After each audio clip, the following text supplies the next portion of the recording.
Oh my God, you brought cookies? Mm-hmm. I don't want those fucking cookies. Dude, I mean, they're still fucking cookies, man.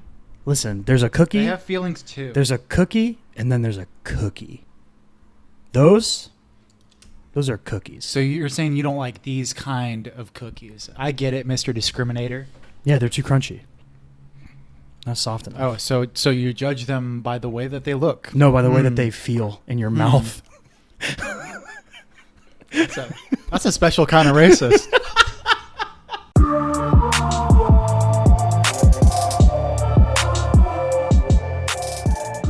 Hey, everybody, we in. And Chris just walked away. Oh, I already, yeah. Well, we're in. Cool. We're in. And there's no going back. Yeah. Welcome to the Chris and Kyle Show. Way to start off. He's Chris. And I'm Kyle. Is this the first time that I've ever eaten on the podcast? I think so. It's very unprofessional. People are going to hear you munching and crunching. I'm eating a chocolate chip cookie, guys. Yeah.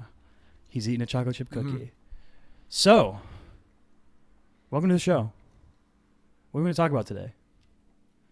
Nothing. Nothing? I ain't got shit. Nothing to talk about? We just watched one trailer. We watched one trailer Uh-huh. of a Paul Rudd Netflix show that's coming out called Living With Yourself. Is it a show or is it a movie? It's a show. 8-episode show. Okay.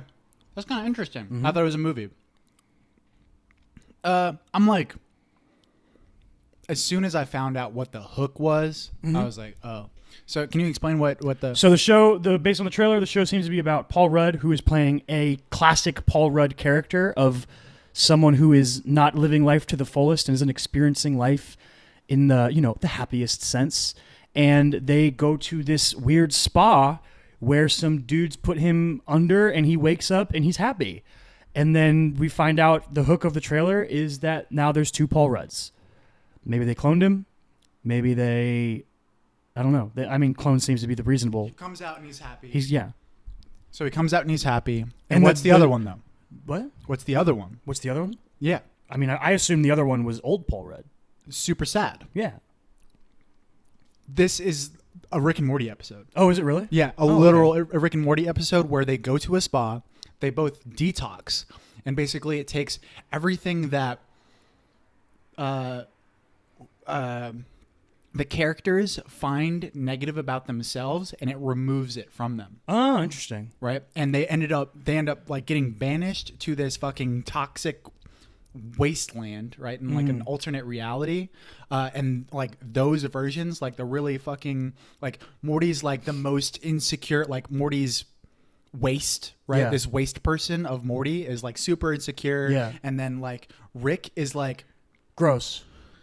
He's gross but also like really like vindictive in a way. Then like it was a really good episode, especially like the twist that sort of happens at the end. The way that... And now I know there's a twist. Yeah, the way that good Morty figures out or the way that good Rick figures out to fucking resolve the situation. But like that is exactly what this movie is. Is the moral of the episode essentially like your flaws are just as important a part of who you are as the things you like about yourself? Kind of. Because that's like the go-to idea of what you would think the moral Don't go of the to story intergalactic spas, maybe? Yeah, that makes sense. Reasonable. Yeah, I think that's what it is. Robert I think Kraft that's would what agree. Dan Harmon really wants to get across. Yeah. That's He's not a big fan of intergalactic That's not spas. a big problem that I think people have. Not everyone is, as privileged as Dan Harmon to where they might have a general, regular interaction with intergalactic spas. But sure. Yeah. Avoid them if you can, I guess. They're dangerous. Yeah, true. But yeah, I think the show looks fun. I like Paul Rudd a lot. I was very much on board when it was just like mopey Paul Rudd, because I was like, he's really good at being mopey Paul Rudd. He does it a lot. Well, I was like, is this gonna be like Dan in real life? Yeah, or what is it? What's the one where he's like he does the Big Brother program? Role models. Role models. Yeah. Yeah, he's really mopey. Dan Paul in real Rudd life isn't Paul Rudd. It's Steve Carell. Okay. But it's very much. It's one of my favorite movies. Speaking of Steve Carell, this is being directed by or showrun by or whatever by the directors of Little Miss Sunshine and Battle of the Sexes, which both have Steve Carell in them. Yeah. Yeah. If it ends up being good, then maybe I'll watch it. Yeah. But like that once I heard the twist, I was just like, that's how I feel about every Netflix show. if it gets the buzz of Obviously. being a good Netflix show, then I'll watch it. Yeah, true. Because So I'm not Netflix really just saying much. throws so much stuff into the world. Their business plan is essentially like make a million things and hope 3 of them are good. There's already like so much stuff out there that's incredible that I haven't gotten to yet. That That's like, how I feel, obviously dude. this is going to be on the back burner. That's how I feel. But I am there's the also most this sense excited of, about like, something right after I watch a trailer. Right Yeah. after I watch a trailer, I'm like very much I'm I more remember, likely to one watch. of our first episodes. We watched the Dark Phoenix trailer. And we reviewed it, and I was like, man, I'm excited for this movie. Yeah. And then then it like, ended up being even right before you know, I saw Dark Phoenix, I was just like, oh, okay, I guess Yeah. I'm going to see the movie. I'm more likely to watch a new show though than I am like finally The new watch movie? no than I am to like finally watch Breaking Bad. A new show. Yeah. Then going back and watching an older show. That I haven't seen. So Okay. like I really want to watch The Wire, but it's like 9 Why is seasons. that? Because there's so much of the older stuff. I think it's like a daunting task, and it's like It's you more know of a commitment? back when we redboxed everything, and I watched all of Smallville more like in like homework? a month. Yeah, it's just like I know that it's bad for me. Like if I start watching The Wire, I'll probably do nothing but watch The Wire. You know what I mean? Yeah. Whereas now it's like, oh, I watch Succession, but I caught up to it. Yeah. So it's like once a week I watch Succession. I'm kind of leaning back into the idea of the weekly release model being good over the binge model. It's like a debate that's going on in the TV realm of like which model is better. Because like Disney Plus is like they announced that they're doing a weekly release model. Mm-hmm. And at first I was like, oh man, that's a bummer. And like DC Universe does everything weekly. And I was like, oh man, that's a bummer. I don't like that. But like, I kind of like the anticipation of the next episode over a week. And And it lets you gestate on things as well. I think it works best for things that are cultural touchstones. Like Game of Thrones is the ultimate example of it. Game of Thrones is event viewing. Everyone on Sunday night was gathering around to be like, what's going to happen on the next episode of Game of Thrones? And then on Monday, people were recording podcasts and they were talking about theories and what things mean. And it was this cultural wave that carried through the week, and then it would build up over the weekend, and then Sunday would come and everybody would do it all over again. So there's this sort of like, if a show can reach that, I think that it makes the weekly much better. Yeah, that one bite of a time, like experiencing it at 1 week at a time lets you Yeah. kind of digest everything that you Yeah. just watched as well. Yeah. And plus, like when you are binging something like over a period of 8 hours, there's probably way more likely a chance that like, one episode you're kind of like You're taking gonna off miss and looking something, at yeah. your phone. Yeah. Or you go and do laundry and you let, Yeah. your computer run while you're doing it. No, that sounds psychotic to me, but okay. People do it. That's People do insane. it. That's nuts. I do it. You're a monster. Sometimes You I don't do. just hit pause? Sometimes depends on the show. Okay. Like It's if you're something that I've already rewatching seen, New so- Girl, you've seen it. Yeah, Yeah. New Girl for sure. I just Yeah. I'll play it while I fucking go to sleep. Yeah. But like Suits, like I had already seen, up until I quit the last season of Suits, dude. Yeah? The one with once the Brexit happens, dude. I was out. You just didn't watch it soon or you as- didn't like it? You didn't try it yet? I mean, I tried like that first episode, maybe got halfway through it. Saw a I little bit enjoyed of it. saw a little bit of Catherine Heigl, Heigl. Kegel. Heigl. And I was like, nope. I enjoyed it. I thought it was like kind of a crucible for Harvey. It was I'm interesting. leaving. On a jet plane? Yeah. Don't know when you'll be back again? Yeah. I just I wasn't really about it. But you did get to the Brexit, which is where you needed to I don't have get anything to. wrong That's with- what you had to get to. I don't Did you have cry? anything against Catherine Heigl. Did you Did I cry? cry at the end The of Brexit? At the Brexit? Yeah. No, it's very I cried. unclimactic, I think. I cried. He just kind of like we're fucking spoiling Suits here. I mean, he's just kind of like, all right, we're dipping. I just And that cried was because I it. knew like they weren't coming back. It made me sad. Uh, I love them. yeah, but they're gonna have their own life, and I thought that was really No, sweet. it's sweet. I'm not saying I That's cried tears of sadness. I just, Mm-hmm. it's like when you cry when Michael Scott shows up in the last episode of The Office. Yeah. It's just like just overwhelming emotion. Right. He just looks at the camera and he says, "It's like all my kids grew up, and they're marrying each other." So it was like the bittersweet emotions. Yeah, the fact kind that of. like you're not gonna Yeah. see Mike Ross anymore. Yeah, love Mike Ross. Love Meghan Markle. Yeah, and I also didn't know that they left together. Yeah. I didn't think that was a thing. I thought that they were just gonna. I was expecting when you said Brexit, I was just thinking Meghan Markle was going to leave, and I was like, oh, are they gonna kill her off with a plane crash or something? Well, so I think it Well, was. that's not I think it was happened. something they kind of decided on when she was like, I'm not allowed to be in the show anymore because she's not allowed to be an actress, which is insane. Yeah. They basically were like, well, like, I think they and what's his name? Patrick J. Tomasi? Is that it? Huh? Is that his name? Patrick something. The guy who plays Mike.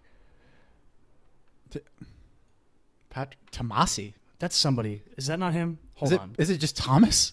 No, it's not Patrick Thomas. Hold on. What is Tomasi? That's somebody. Okay? I promise. Patrick J. Adams. That's his name. Who's Tomasi? I have no idea. Is that a real person? Did I make that up? Oh, I might have made that up, dude. Anyway, I think they kind of came to the conclusion that like it made the most sense for. I think I made that name up. What a weird name to invent. Yeah, that's a fucking D&D name, dude. It's some wild shit. Yeah. Anyway, I think they were like, it makes the most sense for the characters if they both leave. Right. Yeah. I sort of expected them to kill her off in some way. I was like, that wouldn't fit the show. It would have been really cliche, right? Yeah. Weird. Yeah. So I'm glad that they handled it that way, but I also like. They also like I couldn't they get incorporate into like the last they season. keep, especially Mike, in the world throughout that season that you quit on. Like they'll be like Harvey will be like, oh, I talked to Mike last night. Like they imply that he's still part of their lives. I don't know, man. I need a clean break. I don't. They're still friends, dude. You gotta burn the pictures. What? They're friends. Nope. Yes, they are. No, dog. You moved to a different city. I ain't talking to you He anymore. moved, dude. He wanted to go keep it weird. He moved to Portland. Keep it weird, dog. You moved to Portland. Watch what happens. We've lived in different cities before. Yeah. And we talked all the time. So you think? It wasn't you that I was texting? I have a robot in my closet that nice. just kind of like texts people whenever That's pretty I want cool. to. Yeah, it's pretty nice. Why do you think Ex Machina like kind of spoke to me? Yeah. Because that's who I related with, the person who built the robot. Yeah, of course. Oscar Isaac. Yeah. I mean, he Nathan. dances wonderfully. Yeah, he does. Yeah. Great dance scene in that movie. I do like the disco. Here's another piece of news for you. They're apparently going to remake Face Off.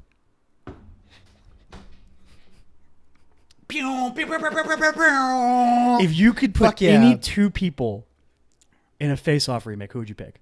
John Travolta, Nicolas Cage. What? Again? Yeah. No. Oh, yeah. No. Oh, yeah. No. Do it. Why Dude, not? John Travolta is fresh off that Gotti debacle. They need the money. Nick Cage has to pay for his castle. Come on. You got to have something better than that. Yo, fucking, you have them two. Fucking Wesley Snipes has come back. You have him in it, and it's like a Blade crossover. I love it. What?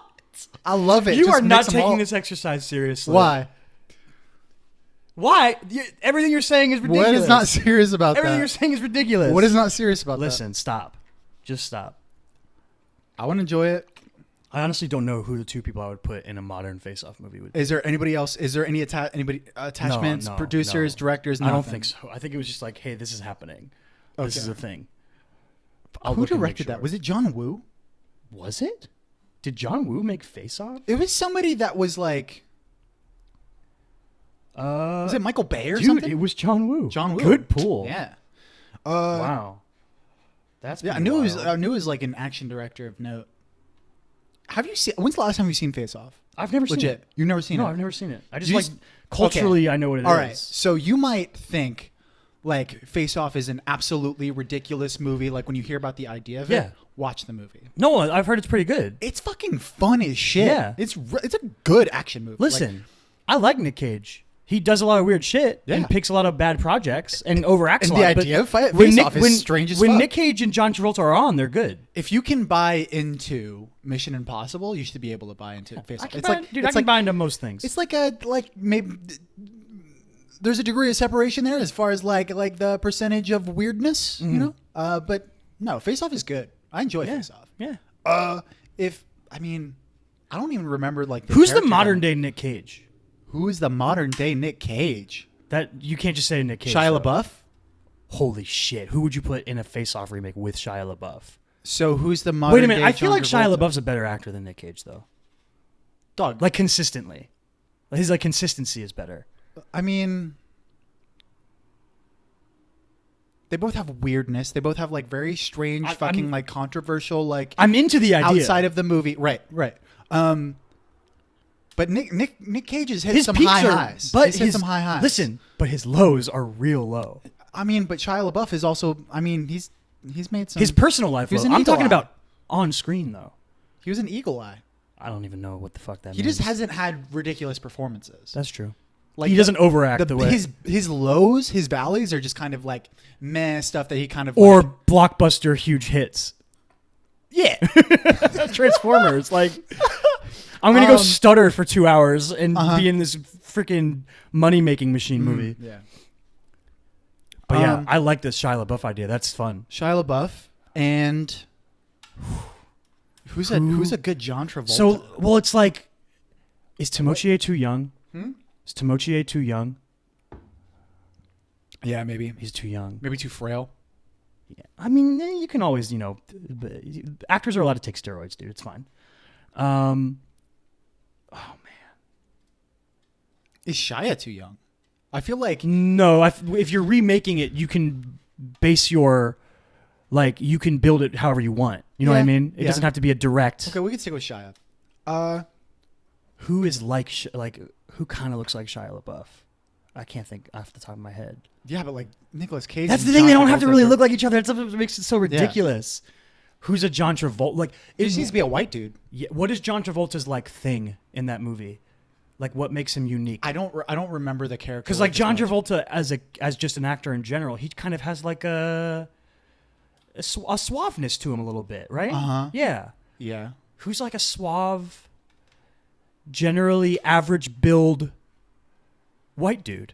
I mean, There's probably a million of them. Miles but Teller. I'm not I mean, saying he's no. not- I'm not saying that he's the modern day John Travolta. No, but I'm not saying no to that. Yeah. I'm not saying no to a Shia LaBeouf Miles Teller face-off remake. I'd be into that. Yeah.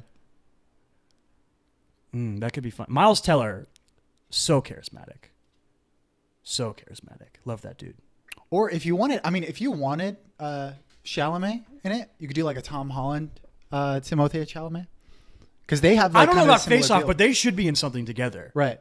That would be great. Yeah. I don't know if you saw this. The Ringer released a new podcast this week called The Hottest Takes, and it's like a 6-minute podcast that they do. They're going to do like 3 or 4 times a week, and it's just literally one of the Ringer writers or whatever just giving a hot take, like a ridiculous take on something. And they did the first one today, and it was Jason Concepcion, and his take was essentially Indiana Jones is canceled, like hashtag. Like modern sensibilities, he's canceled. He's like stealing from other cultures. But like the joke was like, he was like, Bill Simmons was like, what do you do then? And he was like, for a new Indiana Jones movie. And he was like, you do Indiana Jones's great-great-grandson returning all of the stolen artifacts back to the proper cultures. And he was like, and then Bill Simmons was like, who plays Brooklyn Jones? Like his name would be Brooklyn. And Right. he was like, obviously it would be Timothée Chalamet. And I was like, that's a ridiculous idea. But like put him in everything also because he's amazing. Face Off, dude. Face Off remake. Could be fun. Yeah, you should watch it. I'd- Let's I do a would spoiler watch it. episode. I'd on watch fucking Face Face Off. Off. Yeah. We could do that. That'd be fun. Like it seems like one of those movies that's like good enough to be awesome and bad enough to be terrible. Just in terms of its reputation. Okay. Yeah. Okay. John Woo though. John Woo. Okay. Nice. You watch anything this week? No. No. I was supposed to watch Gladiator for my class and you just didn't. and read Gladiator. You didn't watch it? If my teacher's watching this, I definitely did. Have you seen it before? Yeah, I've seen Oh, it. okay. I watched Late Night, What's that? the Mindy Kaling movie with Emma Thompson. Was it? Wait, am I getting that right? You don't know what I'm talking about? Emma Thompson. I'm like, I get her, 60% Annette sure. Bening, and somebody me too. else mixed up. Yeah. Hold on. That's why I'm second guessing myself. Yeah, Emma Thompson. Dipita. Yep. I actually really enjoyed it. It's on Amazon. It's her, Annette Bening, and Diane Keaton. I kind of like. I have to think for a bit, you know. But yeah, I watched that one night. I watched it actually right after I watched Inception. I think I watched it. I was like, whatever. But I really enjoyed it. It's very funny. It's like very much like a modern Me Too era movie. You know what I mean? Okay. But like it hits the things you would expect it to, but I think it also like subverted some things I didn't like. I didn't expect a scene with Emma Thompson and John Lithgow like just straight up killing it. Like, you know, it's just like fucking acting their asses John off. Lithgow's in it. Yeah, huh? John Lithgow's in it. Fuck yeah. So there was like, and I was like, oh shit. I like me some John Lithgow. Dude, John Lithgow underrated. for sure. John Lithgow's great. Yeah. Never forget, he's Lord Farquaad. Yeah. Never forget Harry and the Hendersons. Yeah, dude. Never forget. John Lithgow. Doing You ever his seen thing. Third Rock from the Sun? I've not. I feel like that's one of those like. I mean, you're I gonna might have delve into seen an like, old I might have seen some when I was younger, but like I don't know the. They're aliens. It's a family of Yeah. aliens. That's Is like Joseph trying Gordon-Levitt to- an alien? Yes. Okay. That fucking John Lithgow's an alien, and they're just trying to survive in Earth. So it's Phil of the Future, but before Phil of the Future. Is that a Disney show? Yeah. When we were kids, that was a Disney show. Mm-hmm.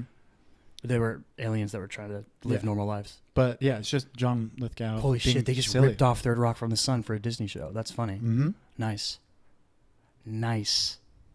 Good work, Disney. Doing it big. But yeah, I just wanted to say I watched it. I liked it. Oh, you know what? There's some big news that I'll share. Guys, listeners, lovely people of the world. I got Chris to play D&D. It happened. You did it. Mm-hmm. How many of our listeners do you think play D&D? I mean, considering that we have like Probably 9, half. considering we have like 9 listeners, Uh-huh. I would say that like 75% of them play D&D. No, because like you got to think. No, I don't like my know. brother I don't doesn't know. play D&D. Yeah, maybe like my half, I don't mom know. doesn't play D&D. So you think? But well, I guess both my brothers don't play D&D. Neither of my brothers. They should. The two of the They should. brothers It's awesome. that I have that do watch this do not play D&D. Yeah, it's yeah. You were talking earlier about how fucking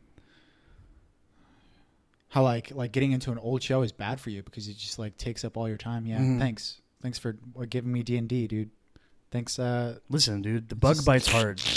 The bug bites hard. I think it's gonna dwindle. yeah, it'll right around it'll October it'll 5th it'll time normalize. frame. It'll normalize. I think it's going to I think it's going to temper itself right around October 5th time frame Oh yeah. because the return of basketball. Oh, Yeah, that's in also like 3 weeks. the next time we're playing. October 5th. Yeah. Right. That's basketball's back that soon. Yeah, that's preseason. Oh, That's I preseason. don't really care. You don't care about preseason? No. If I can see Markel. Yo.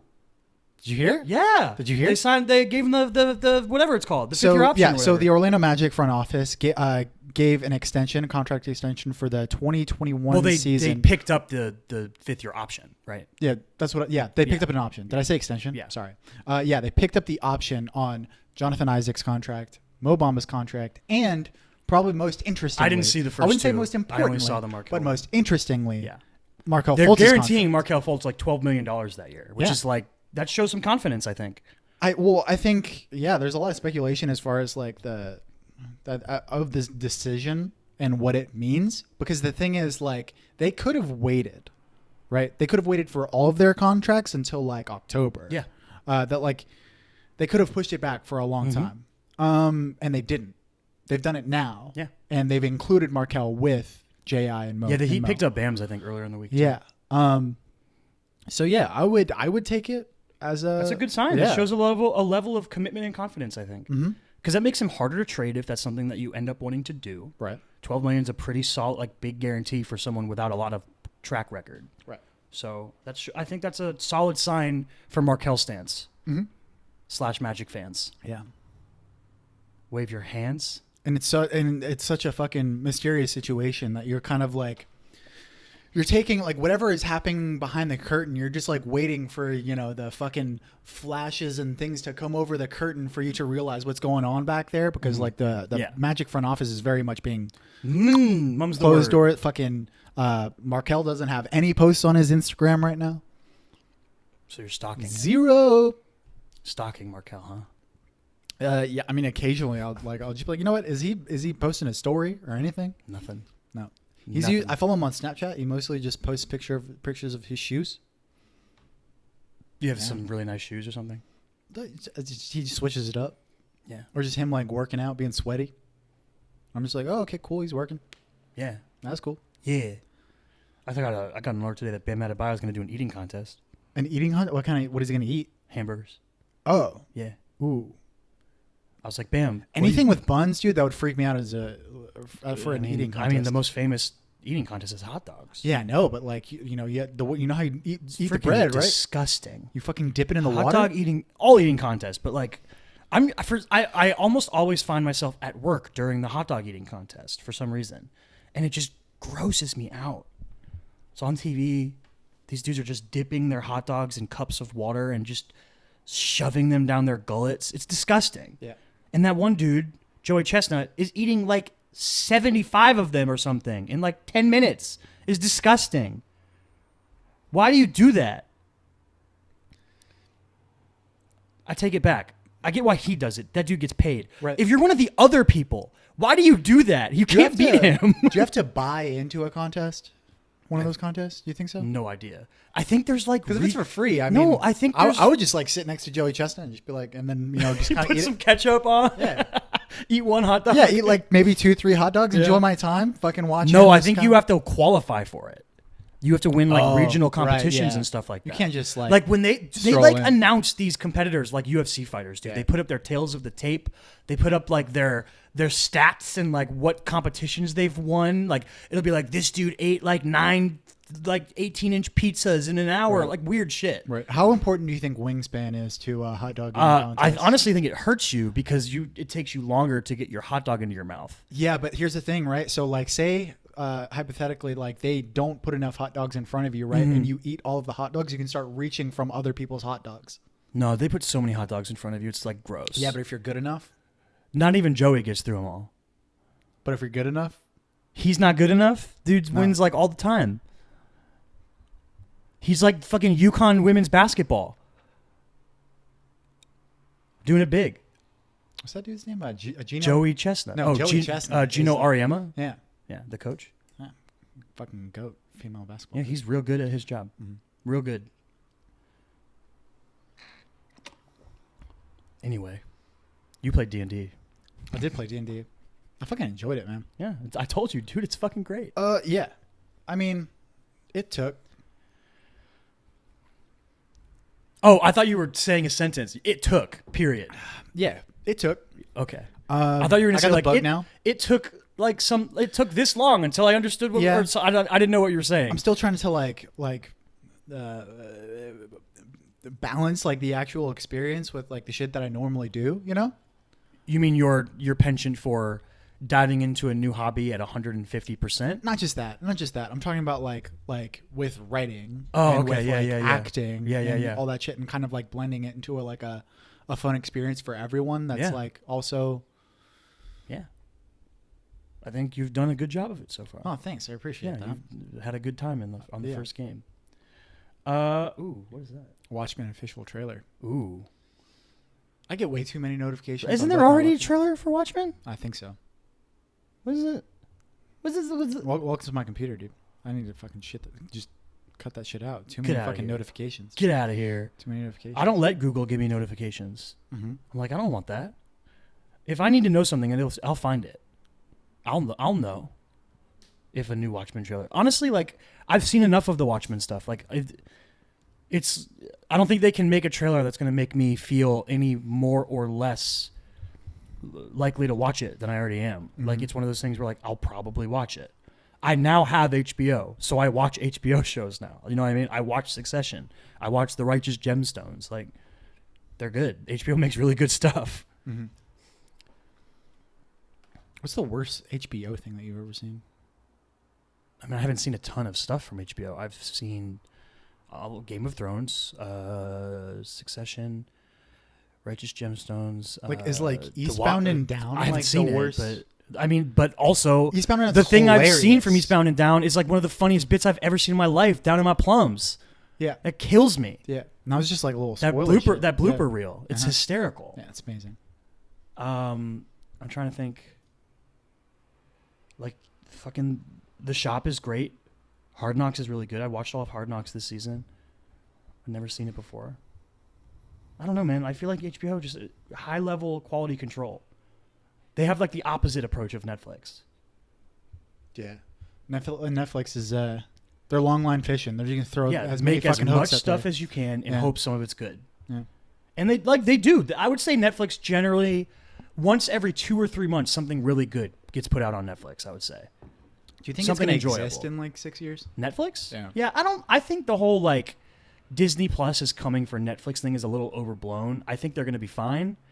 I think that just way too many people are subscribed to it already. It's a cultural like thing, like Netflix and chill, and that like it kind of made streaming what it is now. Mm-hmm. I don't think that just because Disney's getting into the streaming game, it's going to destroy Netflix. You know what I mean? I think it's possible. Yeah, I think it's You think possible. it might go the way of Movie I'm Pass? not sure if it will happen. Movie Pass officially shut I'm not down. fucking, huh? Movie Pass officially shut down. Finally, Oh, really? it's dead. It's like it's weird. It's been dying for a while. It's been dying for over a year. Yeah. It burned bright and it burned fast. Yeah. But Yeah. like, I think it's one of those. It's like, what does Justin Timberlake say about Napster in Social Network? He says something about like it changing the game and shit like that. And I think fucking- Movie Pass did And that. Andrew Garfield's character, Eduardo Severan's like, yeah, but you lost. Yeah. Like they got the money. Mhm. And he was like, oh, would you like to buy a Tower Records, Eduardo? Yeah. Yeah. Yeah. I think that like Movie Pass is like Napster. It sets something off, even though it failed at its personal goals. Yeah. AMC's doing their own thing. Regal's starting one too. Oh, yeah? Yeah. That's good. Mm-hmm. A lot of people complain about us like only doing recent movies. Yeah. Yeah. They say they can't keep up. It's too much for them. We're giving them too much recent stuff on their docket. We gotta start digging in some classical stuff. We gotta start watching some fucking Charlie Chaplin movies, dude. You're doing a weird voice. I'm just saying that. I'm just saying maybe we should. What's the sweet spot for that though? Like, what do people mean to like? Do they want I us to do mean, like movies that are like 3 years Streaming. old? It's shit that's streaming. It's probably be better. Do more. Some I mean- streaming shit. I have no problem with it. Yeah. Because like they exist. They're up on YouTube. They're on our podcasting platform. So, If you ever get to it and you want to know what we thought about it. Mhm. Plus, like, I want to see stuff I haven't seen before, and I mean, I obviously haven't seen everything I want to see, but your streaming options are often limited to like a month-to-month basis. You know what I mean? Of like what's new on the streaming platform and what's been taken on. I know I'm gonna see Booksmart again, Right. like this week, because it's out now and available to rent, and it's out on like Redbox and it's on DVD. I'm definitely gonna watch that again. Movie's real good.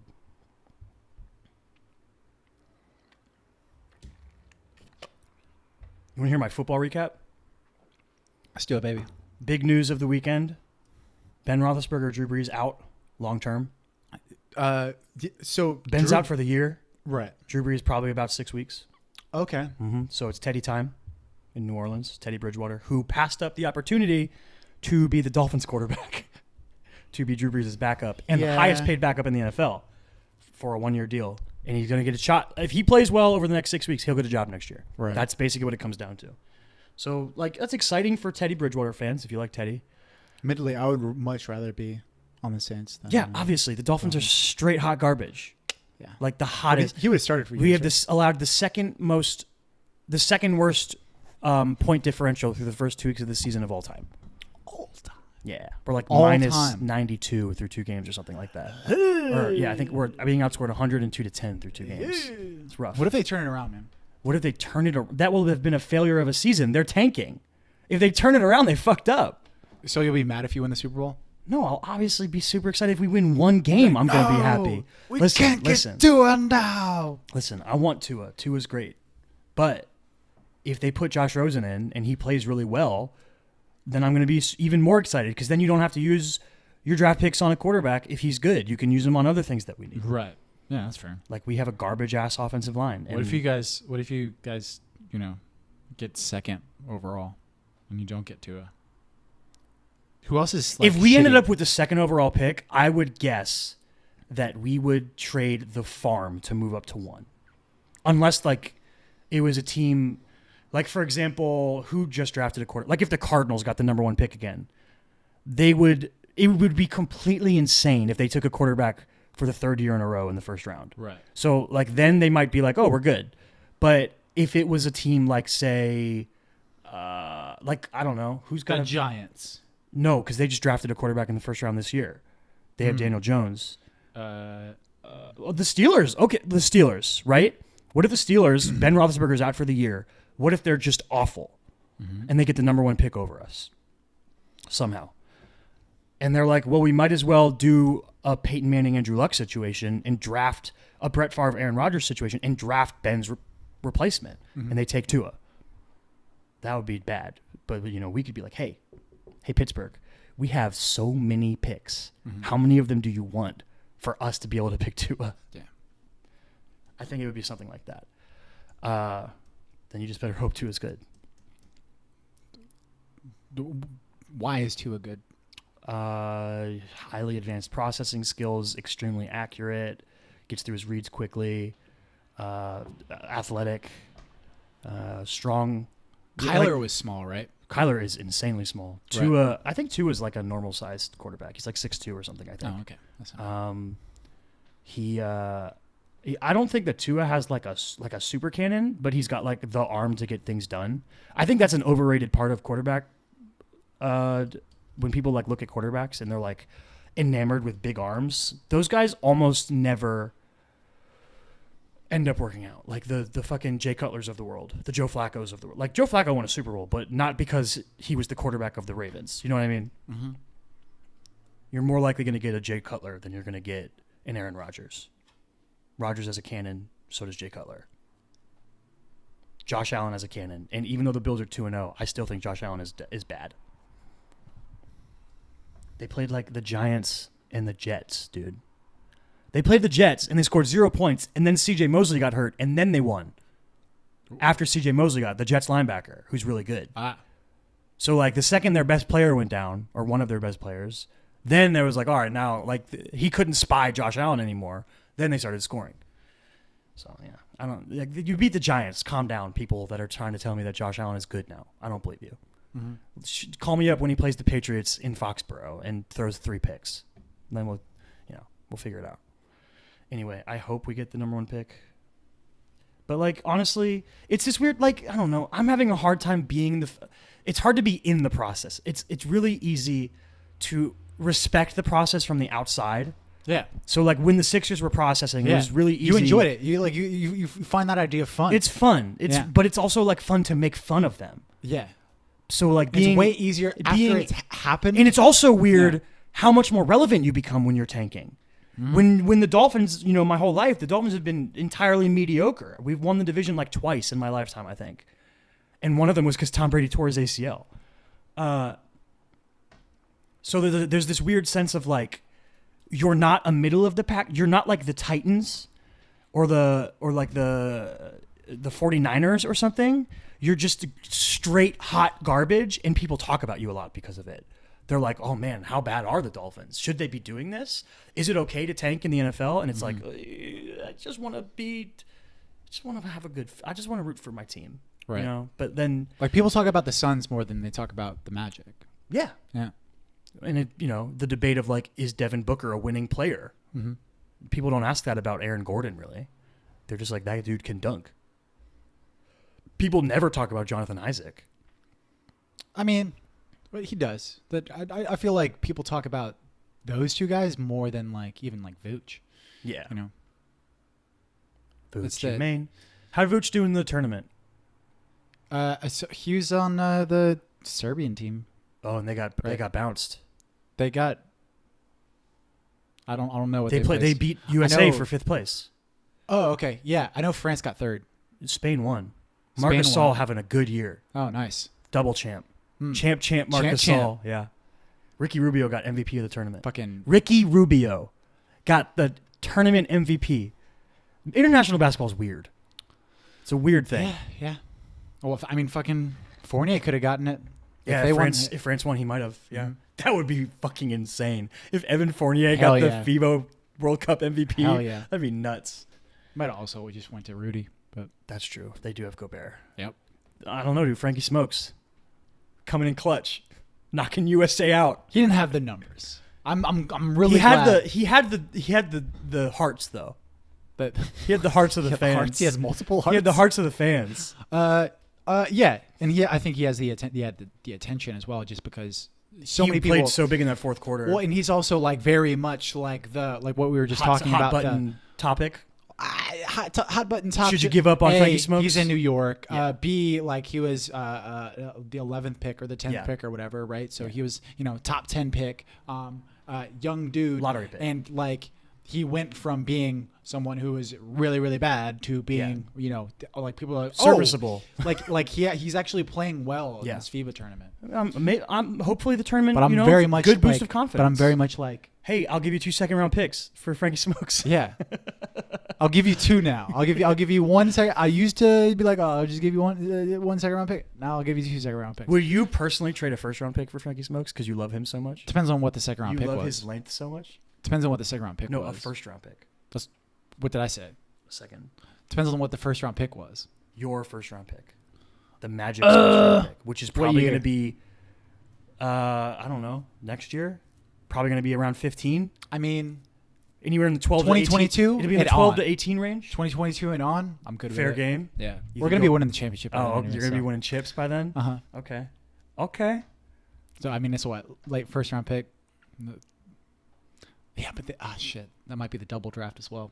Uh-oh. What's the double? Oh, you mean the draft where the high school kids will be able to come Exactly. out? Yeah, that is going to be around 2022. Have you heard about this fucking California shit? Yeah. Yeah. Apparently,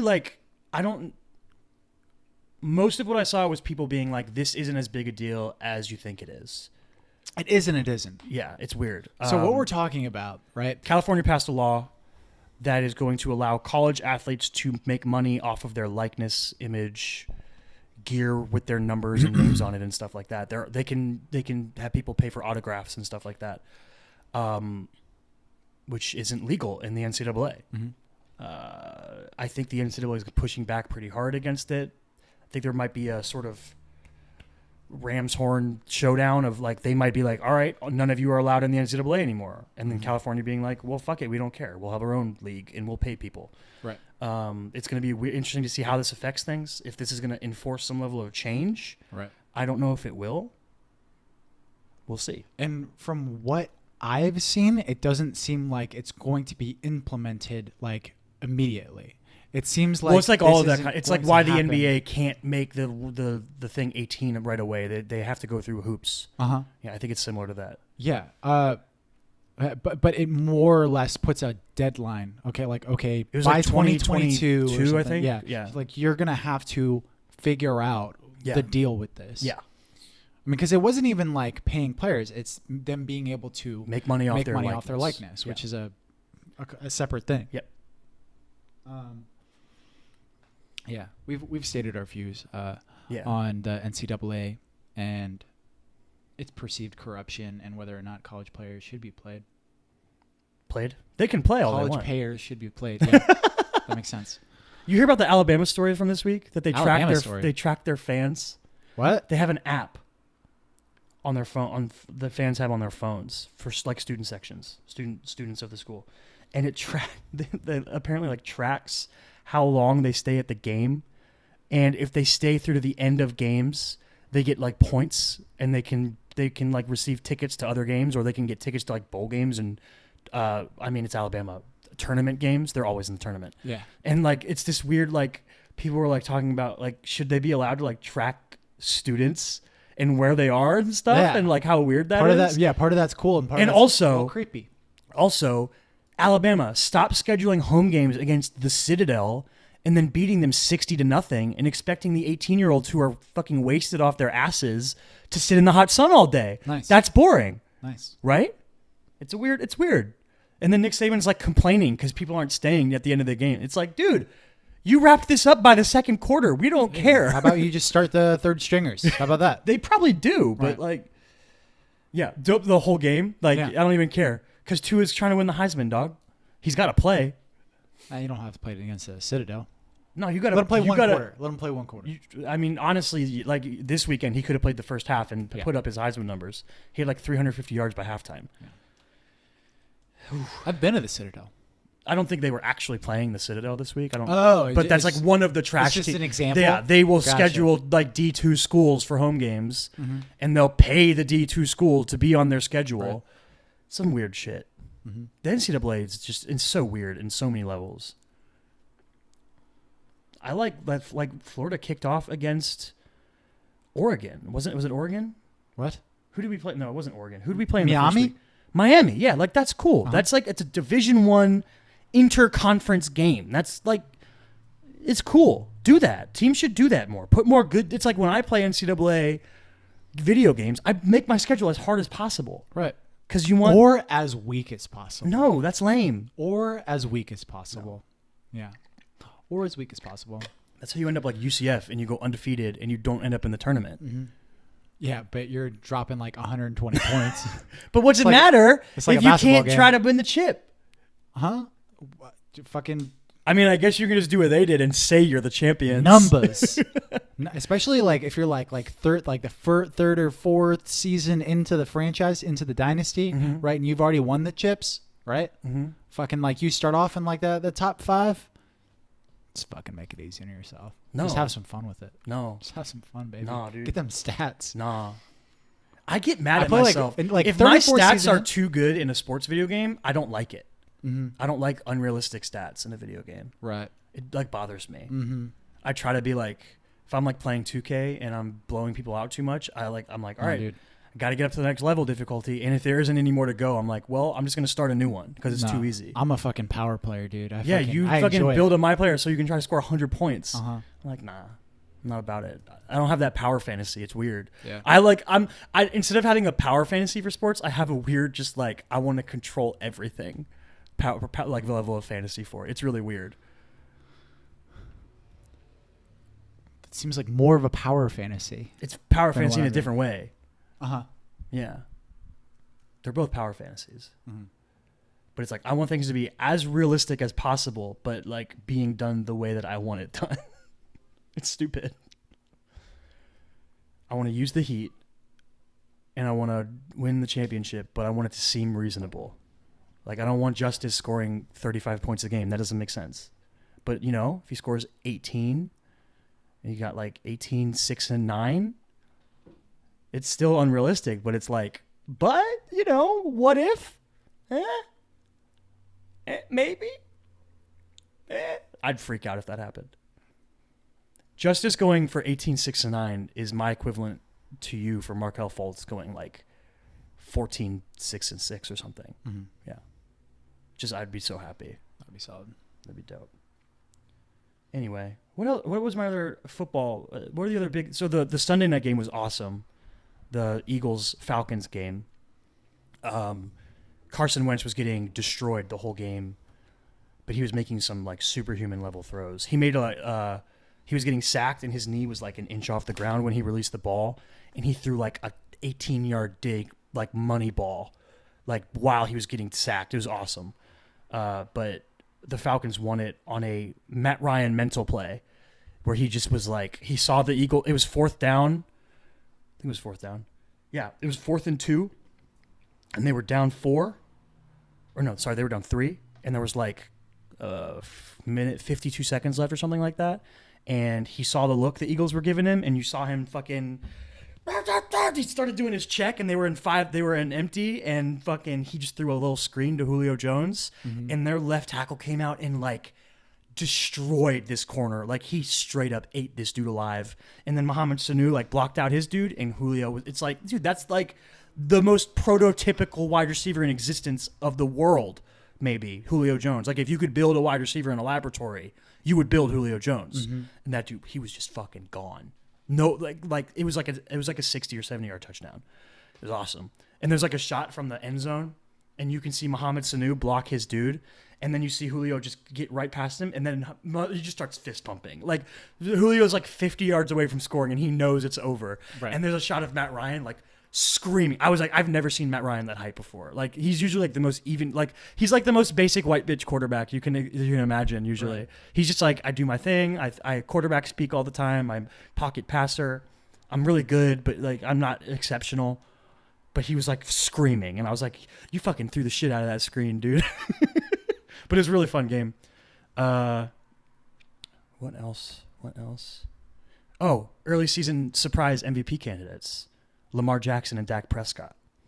Lamar Jackson from the Ravens, right? Yes, Heisman winner from Louisville, and Dak Prescott of the Cowboys, not a Heisman winner. SEC quarterback though, Mississippi State. Oh, Yeah, I know that's where he played. yeah. He's like a Russell Wilson-esque story. He was like a middling round draft pick, kind of fell into the role a little bit. Like Russell Wilson was like a 3rd round pick, basically because he's so small.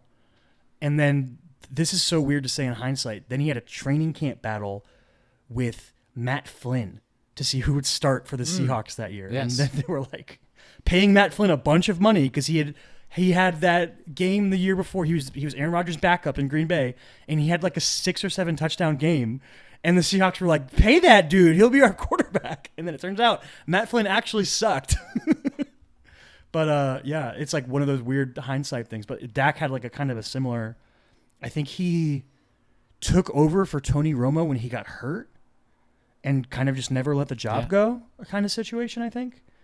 But he's like a. I'm not saying he's as good. Russell's like a top 5 NFL quarterback. Dak's not that good, but he's playing really well to start the season. But they played like the Giants and the Redskins. So we'll see. And you know what they got next week? Go Dolphins, baby. Dude's about to throw 5 more touchdowns. But yeah, it's exciting to see the new wave of quarterbacks coming. Like it felt like for like 5 years there was a potential like changing of the guard. Right. When are the revolution? When are the Tom Brady's and the Drew Breeses and the Ben Roethlisbergers and the Phillip Riverses and the Eli Mannings and even almost at this point the Aaron Rodgerses? Like Aaron is kind of old. He's like 35 or something like that. Oh. Yeah, 34, 35 years old. Like when is the next wave coming? And I think like maybe that Andrew Luck draft was like the beginning of that feeling. Right. But now I think the only guy left from the first round from that draft is Ryan Tannehill, which is crazy. Andrew Luck retired. Robert Griffin III's still in the league, but he's a backup on the Ravens and hasn't been a starter in a long time. Brandon freaking Weeden was 90 years old when he was drafted. He's not in the league anymore. That was the Browns are so stupid. They've made so many dumb choices in their existence. Ugh. They drafted Brandon Weeden in the first round, and he was 28 years old. Why would you do that? What were you thinking? Also, why was he allowed to play college football at 27? That seems dumb. Why are you allowed to? He like played professional baseball and then was like, you know what? I'm going to go back to college and play football for a year. That seems really weird to me. Whatever. I digress. But now you got all these new school quarterbacks. Yeah. So, well, now, and because like I would say the last like maybe 2 or 3 years, you've really seen the spread offense and the air raid kind of ideas and stuff like that really take hold in the NFL.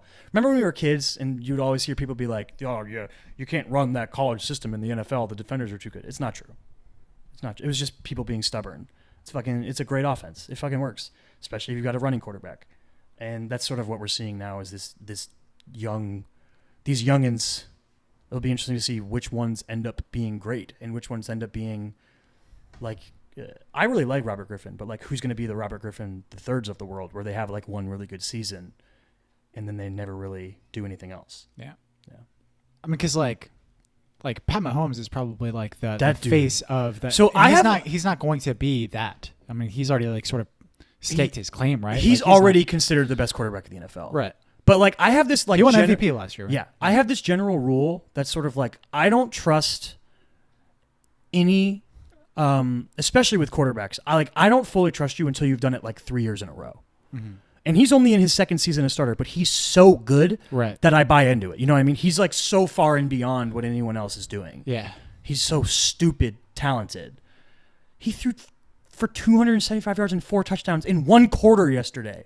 It's insane. But yeah, I really like Lamar Jackson. I think he's super fun to watch. He seems like a really like fun guy. Good leader kind of dude. But like if he has a really great season this year, I'm still going to be like Lamar is good, but I'm not going to be like Lamar Jackson's a top 10 quarterback. You know what I mean? Like I have to see you do it at least like 2 or 3 seasons in a row before I really buy into it. Otherwise, I'm just going to default to being like, no, Aaron Rodgers is king until someone else takes it. Tom Brady is the GOAT until someone else, beats him in a Super Bowl. Mhm. Or he dies on the field. Which I assume will happen when he's like 60, Yeah. 65. For sure. Still Maybe. out there. During the Super Bowl. Yeah. Game-winning Super Bowl touchdown pass. 73 or whatever. Game-winning it is. touchdown pass. But he gets hit by LeBron James the fourth, who's playing football for some reason. He just like turns into dust. He Voldemorts. Yeah. Oh my God. I hope Tom Brady retires. I'm so fucking tired of it. He's so good.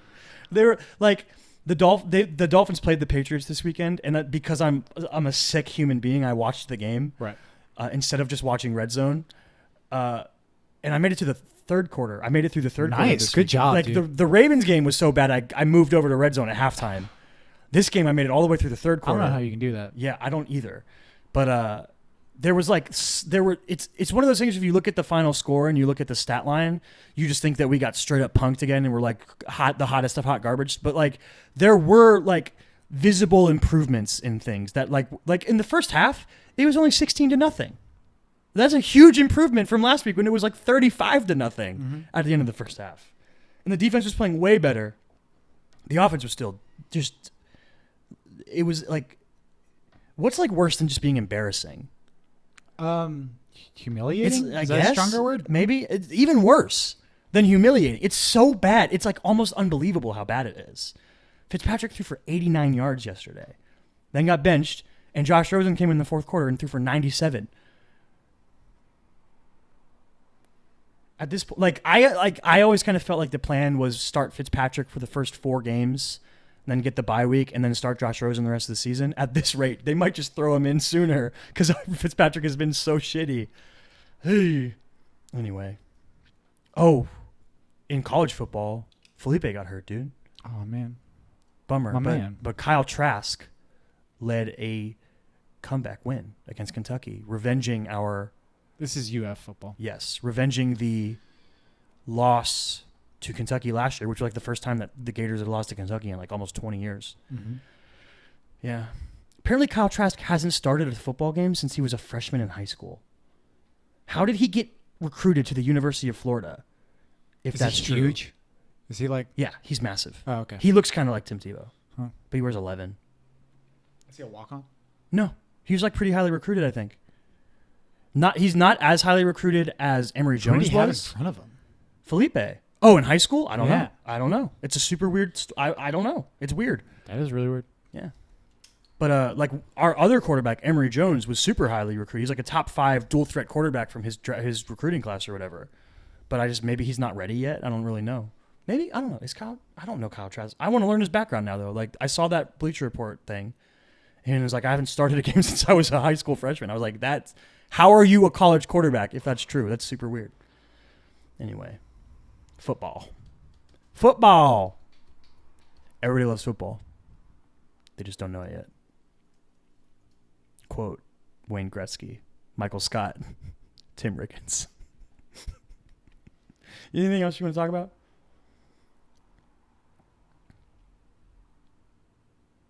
Chris is making a face that implies there's not. I did actually see another movie. Oh, what was it? It's called Mississippi Burning. I forgot that I watched it because I watched it in class. Oh, okay. Was it good? Super, yeah. It's really uncomfortable. Yeah? Yeah. Who's in it? I watched it in my poli-sci class. And Gene Hackman is in it. Okay. Who else is in it? Oh, Willem Dafoe is in it. Fuck yeah, dude. Yeah, Gene Hackman, Willem Dafoe, Always give me Willem, dude. Francis McDormand.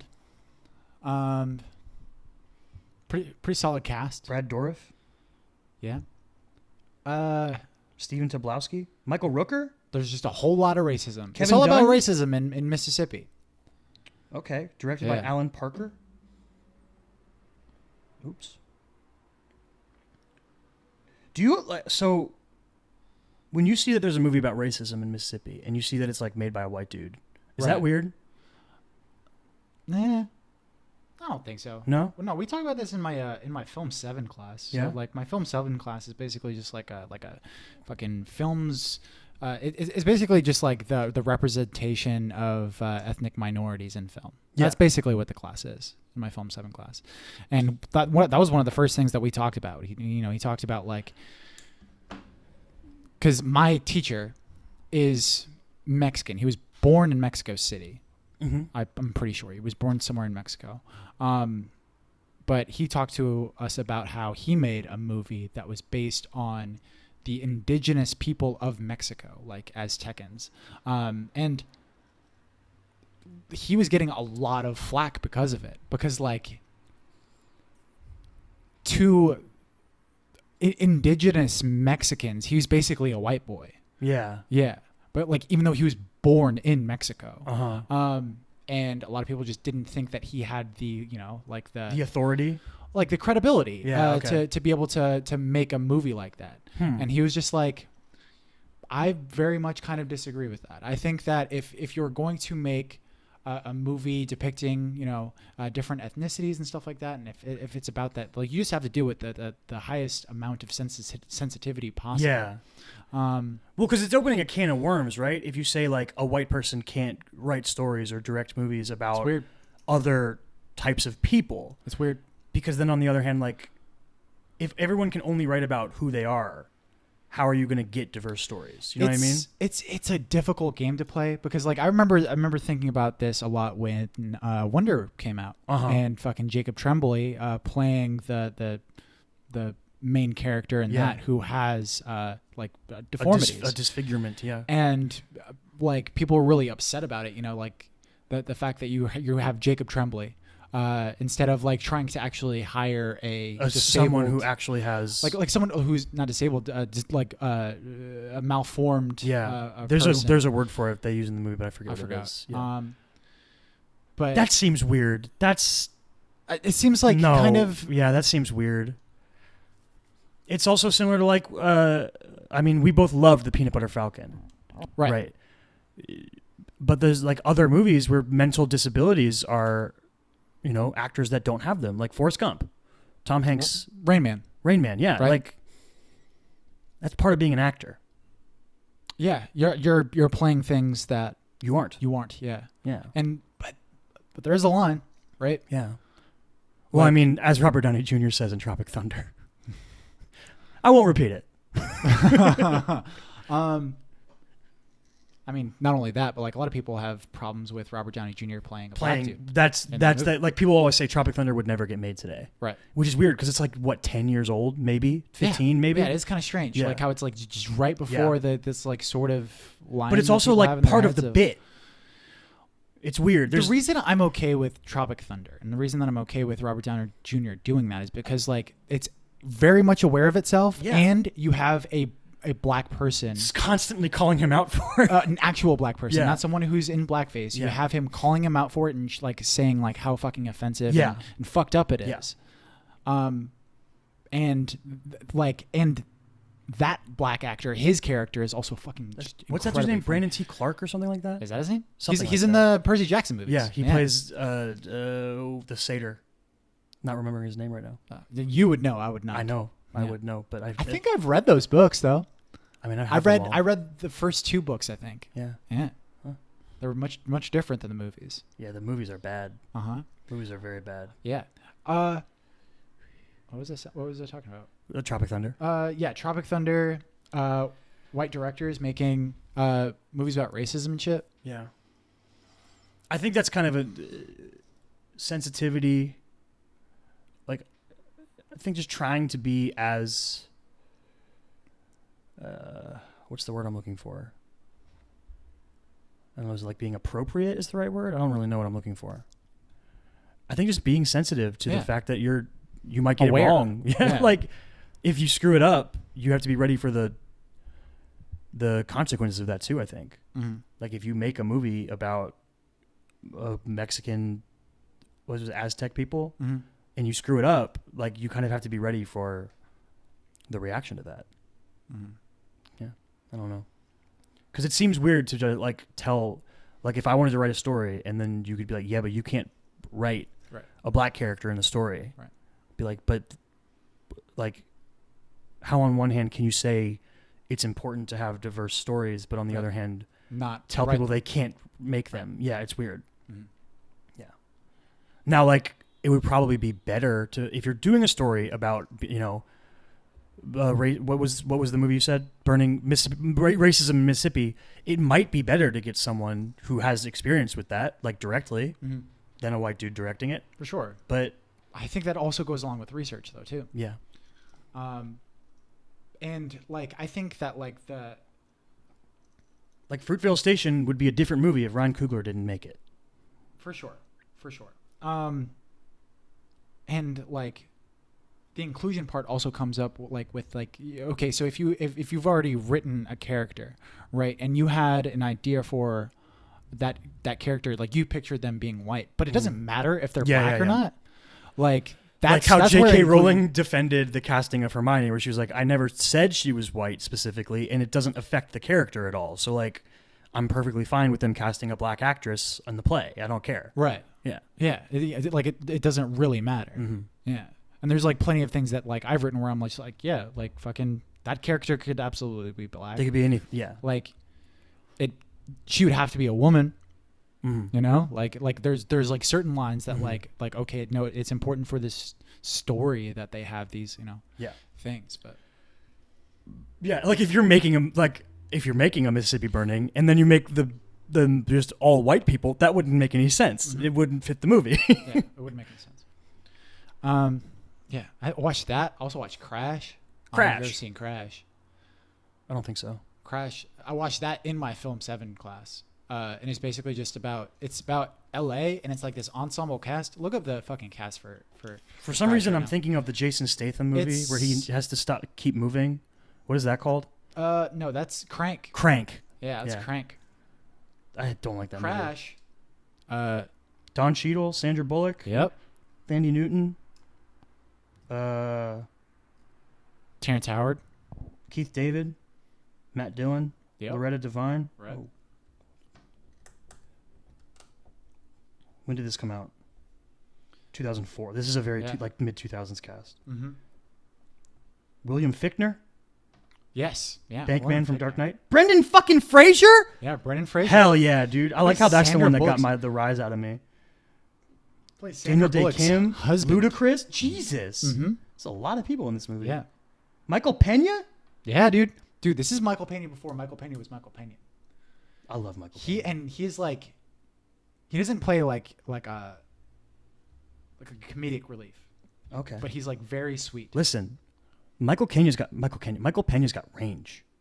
Right. Michael Pena can do it big. He did like he's kind of like John C. Reilly in a way, like as far as like the trajectories of their careers, because like John C. Reilly was like doing a lot of dramatic work before he was John C. before he Reilly, was yeah. like Will Ferrell, John. But C. like Reilly. Michael Pena mixes in like End of Watches and the American, what is that show called? Broadchurch. Yeah, he was That- also in like he mixes Babel? in dramatic roles. Is that how you pronounce Babel, it? Babel? Is it? Babel, Babel, look at me now.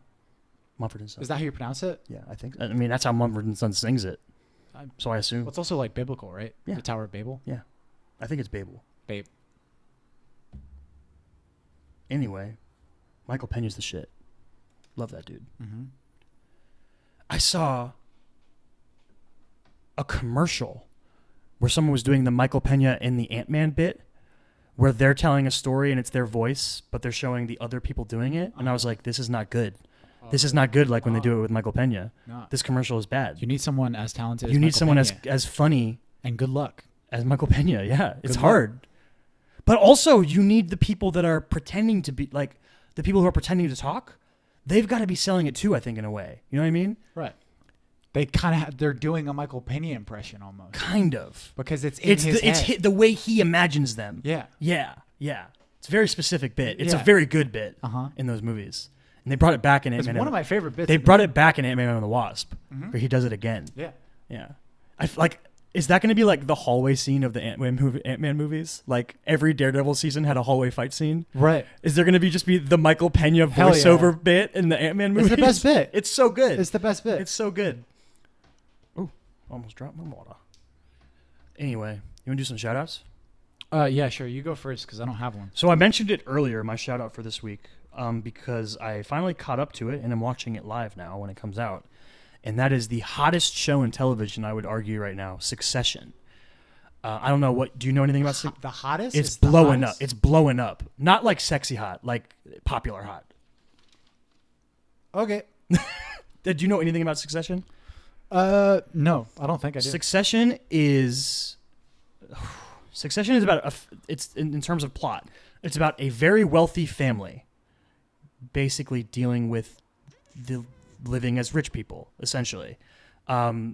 The first season revolves around the patriarch of the family having health issues and his children taking different approaches to what to do with the business as he's maybe dying. And then the second season is sort of dealing with the fallout of that.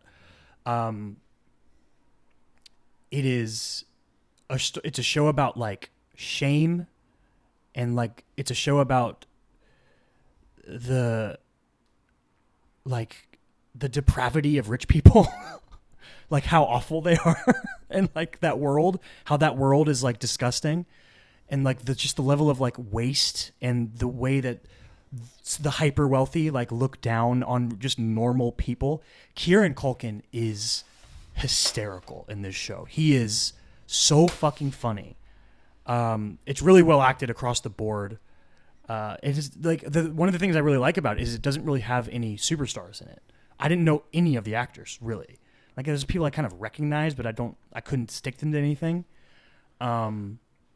Maybe the guy who plays Logan, the patriarch guy, I should know, but I don't. But just like across the board, the performances are great. The writing is amazing. It's like darkly funny. It's like funny in a way that you laugh at jokes you're not sure if you should be laughing at them because they're like so fucked up. Yeah, it's fantastic, and it's like the steam that it has right now is like it's like blowing up as like the HBO's next huge thing. And the Emmys are coming up. It probably won't do super great. It's got a few nominations, but this year's Emmys it probably won't do much. But next year's Emmys it probably will, because this season that's currently airing will be eligible for next year's Emmys. The succeeding Succession. Right. Yeah, but yeah, Succession on HBO is really, really great. If you've heard anything about it and you've been thinking about checking it out, I highly recommend it. Nice. Where can I find this? HBO. HBO. Nice. HBO doing it big. Yeah. I'm just kind of pulling a shout out of my ass. Shout out. Ew. Mitch Hedberg. I'll talk about Mitch Hedberg, right? Haven't you done him before? No. I did Dimitri Martin like 2 weeks ago. Right. I brought up Mitch Hedberg. That's right. I'm just going to do Mitch Hedberg. One of my favorite comics of all time. Died too early. I'm not going to like spoil the legacy of Mitch Hedberg by just like trying to explain what Mitch Hedberg is. He's a really funny dude. Stand-up comedian. Yeah, stand-up comedian. Look him up on YouTube. Enjoy his shit. Does he have a special that you would recommend? So he is someone who I would actually recommend like to not watch. He's good in small doses. Like listen to him like from like a minute to like maybe 20 minutes at a time. Okay. Very quick jokes. Very like. Oh, does he have that Quirky's the wrong style where word. he does like the one-liner kind of things a lot? Yeah. Yeah. Similar to that. Yeah. He's very much. It's like one-liner comedy. Mm-hmm. In my head, he's like the Kurt Cobain of the stand-up universe. I don't entirely know what that means. He died young. He Yeah. he has like long sort of like blonde hair. Like you can tell he's got like this sort of like. Did he have like a strong influence on the stand-up culture? Yeah, I think a majority of stand-ups fucking love Mitch Hedberg. I don't think that he's. I don't know. Just fucking watch Mitch Hedberg. Just look him up Mitch on YouTube. Hedberg. And Cool. watch some of his shit. Mitch Hedberg and HBO's Succession. Those are our shout-outs for the week. Come back on Thursday. We have the poll-winning spoiler episode that you guys chose for Inception. Christopher Nolan's Inception. We'll talk about that on Thursday. That messed up my voice. We'll talk about that on Thursday. Other than that, I don't think we have any other news or anything. So hit us up on the social medias, chrismichaelstott.com. Read Chris's scripts, Chris Michael Stott on Instagram. Find me, Davinwell25 on Twitter and Instagram. The show, The Chris and Kyle Show, on Facebook, on YouTube, on all podcasting platforms, on Instagram, tcaks pod on Twitter. We will put a new poll up in a couple weeks when October kicks off. We'll see what it is. Don't know yet. We'll think about it. Other than that, have a good week. We out. We out. Stay weird.